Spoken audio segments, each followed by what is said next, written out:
Bonjour chers amis, c'est Cyril de Lille.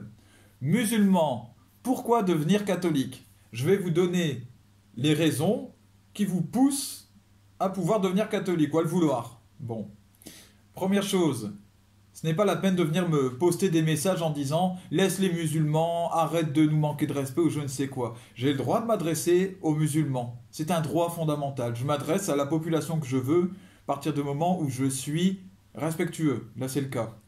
Et j'ai le droit de présenter les raisons qui poussent à devenir catholique. Voilà, on a le droit de faire ça sans se faire insulter. Vous n'avez pas le droit, vous, en retour, de m'insulter ou de me manquer de respect ou même de me menacer. D'accord? Première chose. J'espère que cela est clair pour tout le monde. Maintenant, je vais expliquer en fait pourquoi le catholicisme est supérieur à l'islam en termes de religion et dans le lien à Dieu. On a le droit d'être en désaccord avec moi. C'est pas grave, et ça ne doit pas empêcher le respect réciproque, donc la politesse, tout simplement, l'estime même mutuelle. Parce que moi j'ai de l'estime pour chacun, y compris pour les musulmans, et j'ai même des amis musulmans pour lesquels j'ai de l'estime. Et je pense que je jouis d'une estime mutuelle de leur part. D'abord, nous avons des points communs, bien sûr, et ils sont nombreux. Nous croyons en un Dieu unique, musulman et catholique, le Dieu d'Abraham. C'est d'ailleurs aussi en commun avec les Juifs, qui veut, ce Dieu, que nous le servions, qui a envoyé des prophètes, qui est miséricordieux, qui veut notre salut. Voilà ce que nous avons en commun. Et d'autres choses après, sur tout ce qui concerne les valeurs de la société. Hein. Nous sommes opposés aux mêmes choses à peu près dans ce qui se fait dans notre société et nous sommes favorables aux mêmes choses, aux mêmes valeurs. Donc au niveau des valeurs, c'est proche, vraiment. D'ailleurs, il faut s'axer là-dessus pour travailler ensemble. Bon. Maintenant, je pointe du doigt les différences qui sont fondamentales. Il y a des différences vraiment importantes. Et ce n'est pas une solution que de les mettre sur le côté en disant non, non, il n'y a pas de différence, on est pareil. Les deux excès sont ceux-là, c'est de dire c'est complètement différent, nous sommes incompatibles avec ces gens-là, ou alors c'est la même chose et c'est pas la peine de discuter, nous n'avons qu'un seul Dieu et c'est pareil pour tout le monde. Les deux sont des excès et ne sont pas vrais au fond. Alors, ce que j'ai moi, en tant que catholique, et que n'ont pas les musulmans, c'est le corps du Seigneur à manger. Chacun est libre de croire. Bon, certains vont me dire, mais c'est pas vrai, ça n'existe pas. Seulement, cette hostie dans laquelle réside, selon nous, le corps du Seigneur, et selon surtout le Seigneur lui-même. Eh bien, dedans, moi, j'ai déjà vu, observer le Christ Jésus. Et beaucoup ont eu des visions. Il y a eu des miracles eucharistiques. C'est-à-dire l'Eucharistie qui s'est transformée en chair. Et ces morceaux de chair ont été analysés scientifiquement. On y a retrouvé le groupe sanguin qu'on a retrouvé sur le linceul de Turin. C'est-à-dire le groupe sanguin de Jésus-Christ. Autrement dit, l'hostie est déjà devenue plusieurs fois, et c'est attesté par la science, donc c'est pas un tour de magie, elle est devenue plusieurs fois un morceau de chair avec du sang, et ce morceau de chair était celui de Jésus-Christ. Vous comprenez? Ça veut dire que c'est réel. Dieu nous a envoyé des petits miracles comme ça par-ci par-là pour nous rappeler que c'était réel. Voilà. Alors quel cadeau inestimable. C'est tout simplement une source de vie éternelle. Qui ne mange pas ma chair et ne boit pas mon sang n'a pas la vie en lui, n'a pas la vie éternelle. Ce que j'ai aussi, c'est l'absolution de mes péchés. Totale et définitive. L'absolution, c'est-à-dire le pardon offert, donc par l'intermédiaire du prêtre, mais de Dieu. Dieu me pardonne. Le pardon de Dieu, qui n'en rêve pas, et qui n'est pas effrayé à l'idée de devoir rendre des comptes à Dieu, si ce n'est l'ignorant qui n'a même pas conscience de Dieu. Mais ce sont peut-être les plus à plaindre.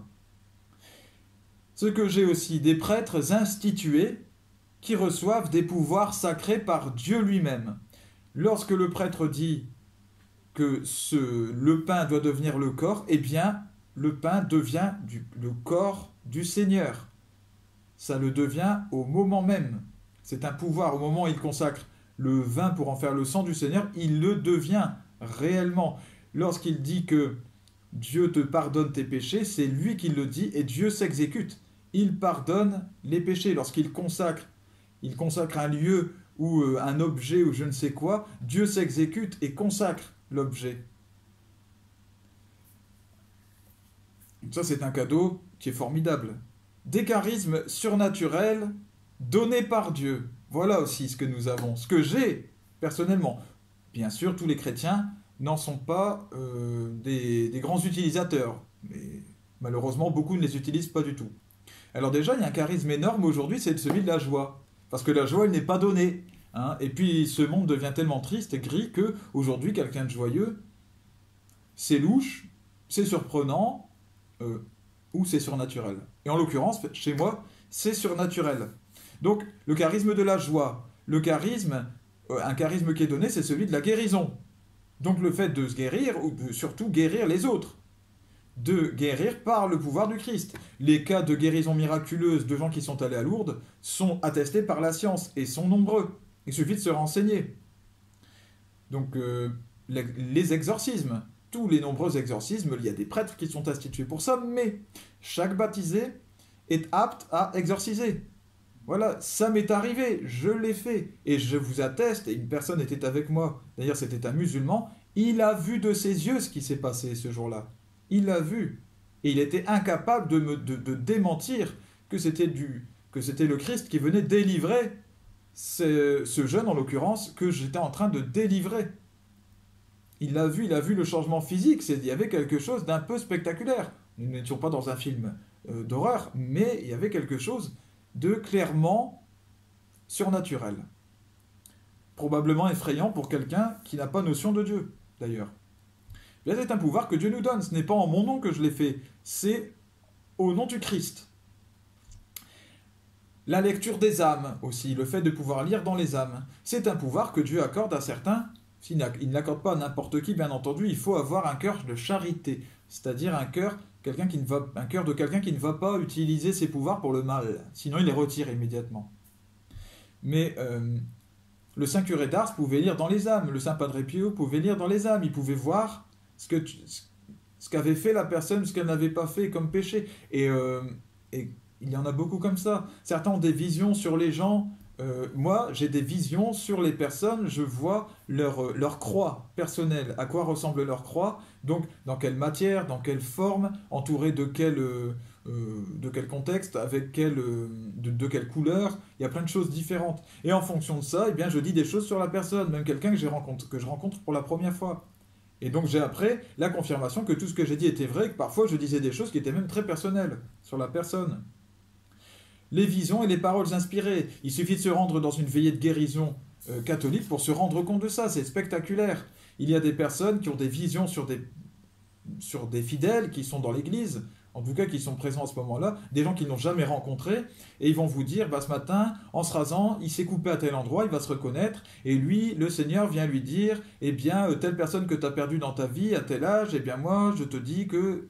Et là, en fait, il lui dit plein de choses personnelles. Et vous vous rendez compte qu'effectivement, au fond de l'église, il y a quelqu'un qui arrive en pleurs, et c'est cette personne qui était concernée. Si ça, ce n'est pas une grâce de Dieu, comment est-ce que c'est possible? Même avec de la magie, ça n'existe pas. Voilà. Alors après, les plus tordus vont nous dire que c'est une mise en scène et qu'en fait, c'était préparé à l'avance, ils se sont concertés. Bon, et ça, je vous le dis, moi, par expérience, que c'est un mensonge. Puisque ça m'est arrivé à moi, des gens ont eu des visions sur moi. Et moi, j'ai eu des visions sur d'autres personnes aussi. Bref. Ce que nous avons aussi, nous avons un magistère qui nous permet de maintenir le cap debout depuis le début. Qu'est-ce que c'est le magistère? Eh bien, c'est, si vous voulez, l'instance politique dans l'Église. Donc les prêtres, donc les évêques, les prêtres et tous ceux qui enseignent. Voilà, les théologiens, les catéchistes, etc. Le fait que eh bien, cet enseignement soit maintenu et reste sain. Malgré qu'il y ait eu des débordements. Les catholiques ne sont pas supérieurs humainement à quiconque. Mais c'est par une grâce divine que tout est corrigé. Et tout est toujours rapporté dans la droite ligne, si vous voulez. Eh bien, c'est le magistère qui permet cela. Aucune autre religion n'a de magistère. Ou alors, s'il y a eu des tentatives de magistère, elles se sont effondrées après quelque temps, comme une énorme entreprise, si vous voulez. Parce que, humainement, ce n'est pas possible, ça ne marche pas. Si c'est pas par grâce de Dieu, ça ne peut pas tenir 2000 ans, comme ça, un magistère. Et puis, évidemment, qu'est-ce que nous avons? Nous avons le Christ lui-même. Alors là, le sommet de tout, le sommet d'absolument toute vertu, tout ce qui est positif, l'unique médiateur entre Dieu et les hommes, l'unique médiateur entre Dieu et les hommes. J'ai, par lui, l'assurance d'être sauvé. L'islam ne donne pas ça. J'ai l'assurance d'être sauvé. Il donne l'amour comme vertu suprême. Et il a montré l'exemple en donnant sa vie sur la croix. C'est-à-dire que l'amour, c'est pas on se fait des bisous, on est copains et tout va bien, et puis on se dit jamais de mots un peu difficiles. Non, c'est pas cet amour-là. Il est mort sur la croix pour nous. Voilà, il a montré ce que c'était. Il a dit, l'amour, le plus grand amour qui soit, c'est de donner sa vie pour ceux qu'on aime. Voilà. Et il l'a fait. Et la croix est donc notre plus grand trésor. Le plus grand trésor palpable, physique. Alors maintenant, comparaison, l'islam. Voilà, pour revenir sur chaque point. D'abord, il n'y a pas de contact avec Dieu, ni dans l'Eucharistie, ni dans par des grâces charismatiques ou je ne sais quoi. Pas de contact. Dieu est coupé et il reste loin derrière son voile. Quelle tristesse, pour nous, quelle tristesse. Il n'y a pas de pardon des péchés. Vous pouvez regretter, vous humainement, et ça c'est très bien. Mais personne ne peut vous accorder ce pardon au nom de Dieu. Donc il reste présent quand même. Il n'y a pas de prêtres qui sont sacrés, ou, comme je le disais, de charisme sacré. Voilà, tout est au niveau humain, c'est tout. Coupure totale entre Dieu et les hommes. Il n'y a pas de Christ qui est venu faire la jonction entre Dieu et l'homme. Quel trésor inestimable, vraiment. Il n'y a pas de magistère. Donc ce qui fait que tout est limité à l'interprétation des uns et des autres, et ça donne, qu'est-ce qui est musulman, qu'est-ce qui ne l'est pas, parfois c'est une question bien compliquée. Il y a à peu près autant d'islam que de musulmans. Hein, j'ai rencontré tellement de musulmans qui me disaient non, mais ça c'est musulman, ça l'est pas. Et en fait, chacun me disait autre chose par rapport à l'autre. Bref, vous me direz que c'est pareil dans l'église. Vous me direz qu'il y a ce défaut-là aussi. C'est pas faux. C'est vrai qu'aujourd'hui, il y a beaucoup de chrétiens qui sont leur propre église. Et leur propre Christ et leurs propres valeurs, etc. La différence, c'est que ça, c'est pas voulu par Dieu ou par l'église. Ce sont ces gens qui sont en rébellion, si vous voulez, en coupure vis-à-vis de leur église. Et vis-à-vis de ce que Dieu attend d'eux. Ou de leur baptême. Voilà. Et puis, bien sûr, j'ai parlé du Christ, mais il y a Mahomet du côté de l'islam. Est-ce qu'il est équivalent? Non, absolument pas. Mahomet, c'est un faux prophète. C'est un modèle, pour le moins, défectueux. C'est un homme qui a montré certaines choses qui sont aujourd'hui scandaleuses. Scandaleuses. Il a été voleur. Il a été guerrier. Il a été pédosexuel. Hein, il a été marié à une petite fille qu'il a pénétrée. C'est dans les hadiths. Ou alors, je sais que ça... On l'entend de plus en plus souvent, mais c'est vrai, ça reste la vérité. Et c'est inacceptable. En tout cas, il ne peut pas être un prophète pour l'Église. Mahomet n'est pas un prophète. Paix à son âme. Il n'est pas condamné non plus. Mais ce n'est pas un saint pour nous et ce n'est pas un prophète. Surtout, il ne vous donne pas la vie éternelle. Mahomet est pécheur et mort. Et ça, c'est dans le Coran. C'est écrit dans le Coran. Il est pécheur et il est mort. Jésus, c'est dans le Coran, il est sans péché et il revient à la fin des temps pour juger. Donc il est vivant, il est toujours en vie, c'est la preuve. Jésus est sans péché et vivant. À vous de faire votre choix. À bientôt et que Dieu bénisse chacun d'entre vous, que nous restions vraiment dans la paix, dans l'entente, dans le respect les uns des autres. Je vous préviens, les commentaires irrespectueux, je les enlève, je les retire directement. Si vous n'êtes pas capable de tenir votre langue, si vous ne savez pas vous empêcher d'insulter ou de rabaisser les gens, ou de faire des raccourcis ou je ne sais quoi, je ne perds plus mon temps avec vous, je vous vire immédiatement. J'en ai ras-le-bol de ça. On en voit assez dans le monde en ce moment des choses comme ça, d'accord? Donc on se contrôle et on est respectueux. Alors on peut être critique, comme je le suis, tout en étant respectueux, c'est possible. J'ai insulté personne, d'accord? Alors que Dieu vous bénisse, bénisse tous vos proches. À bientôt les amis.